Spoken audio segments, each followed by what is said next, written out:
Fintech Chatter TV. Presented by Tier 1 People, leaders in Fintech executive search.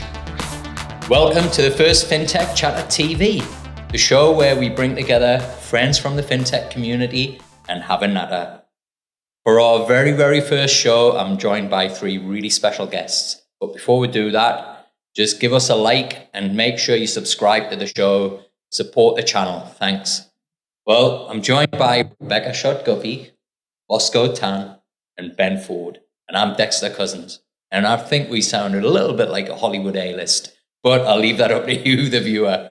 So, Rebecca, can you introduce yourself to our watchers, not listeners? Thank you, Dexter, for having me here today. My name is Rebecca Shot-Guppy, and I was the CEO of Fintech Australia, and now I'm the Director of Investment Leverage at IAG Firemark Ventures. Bosco, would you like to introduce yourself to our watchers? Yeah, sure. My name is Bosco. I about sort of 8 years ago started a business called Pocketbook, which is a personal finance management app. Probably prior to fintech being even coined as a term.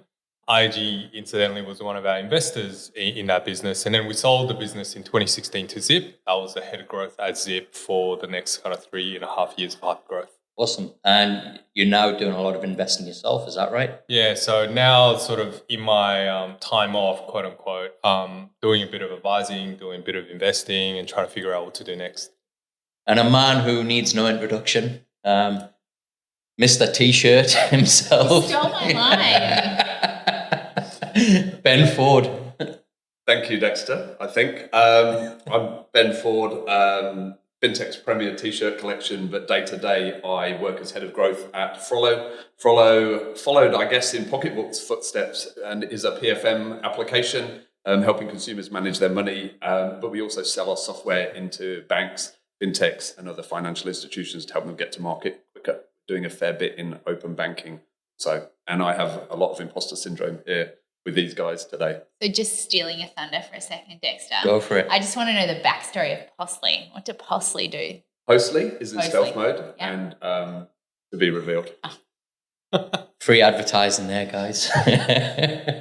Well, we're going to talk today about, I guess, the year that was 2021, another year of lockdown, another breakout year for the fintech industry. But what I wanted to talk about today specifically was startups. I guess, look, we've all been involved in this space, very beginning. It's been incredible to see the growth. But I thought it would be nice just to reflect back on this year and kind of talk about the businesses that have really impressed us and also what we expect to happen in 2022. So, look, I guess, Rebecca, you're probably a really good place to start. Ex-CEO of Fintech Australia. And now, your job's really to go and find those next generation startups. What if you were to kind of review 2021, how would you sum it up? It's been a huge year, fintech in Australia. I think the highlight overall would obviously be the Square acquisition of Afterpay. I think that was a huge moment for Australian fintech. But in terms of the landscape, I think if we reflect on 2021, Intersect 2021 in Melbourne was probably a major change in dynamic of the ecosystem.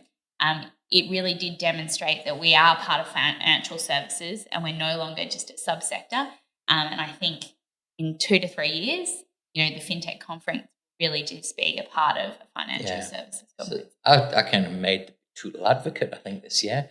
When I likened, we were definitely retweeted. Intersect to. And if anyone wants to see the post, I'm happy to find it. We were definitely retweeted. Yeah, but I think I'm going to defend myself here, right?